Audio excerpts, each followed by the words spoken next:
This segment of Panther Sports Talk is brought to you by Lincoln Savings Bank.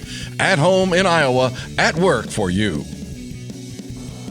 Welcome inside Panther Sports Talk. The Panthers go 2-0 this week, defending their home court, winning against in-state rival Drake, and then winning in double overtime, avenging a loss against Loyola. Great week at home, Coach, and feeling pretty good as you turn the tide here in mid-January. Yeah, fun for the guys to play better. It had been a while since we had played good basketball. Things are just too easy for the teams we were playing against. The ability of teams to drive it and get in the paint or turn us around and pitch it and shoot open threes. Think about the last time we played Loyola. Doyle spent all kinds of time in the lane and finding guys. I think he had 7 assists in that game. He had double figure scoring. And tonight we came out and stayed in front of the basketball and did such a good job of keeping the ball up the floor. They got us a couple times, but they're good enough. Those 4 guards that start for them are good enough that they're going to turn you around.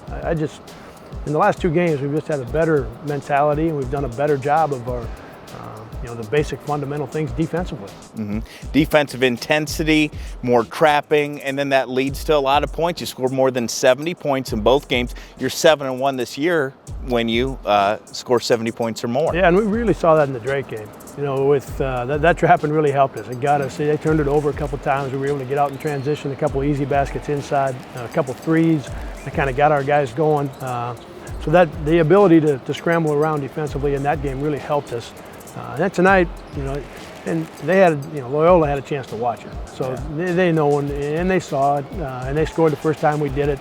So they were ready for it, which is going to happen as you go through league play and teams see you do things. So it doesn't mean we aren't going to do it some more as we go forward. But this wasn't going to be a night where we could run around and trap them because their guard play is too good. And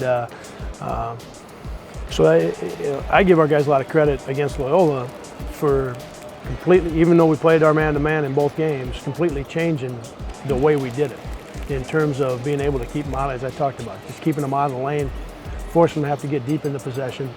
And we did a lot better job on Doyle. We made it hard on him. The interesting thing is you're such a good three-point shooting team, but even in the win against Loyola, you didn't make a lot of threes. You were finding other ways to get those points. Yeah, I thought our offense was pretty good in the first half. It wasn't great, but we had some good looks from the three-point line, and we had some open looks that we're going to take, every time we get them, and happened not to get a couple of them to go in.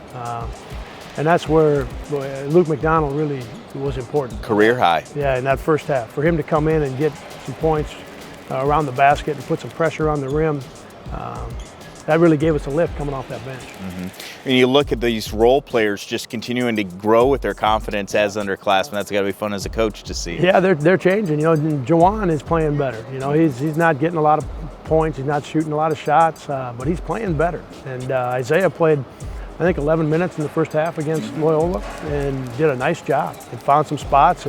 And then Luke, just kind of got in the mix a couple weeks ago, maybe 2 weeks ago at the most, and has really played well. He's got some confidence to him. He's got a good skill level, so we can do a few things offensively with him. And as that's happened, you see the older guys. Clint's got 4 games in a row now. He's played good. Benny's played good in back-to-back games.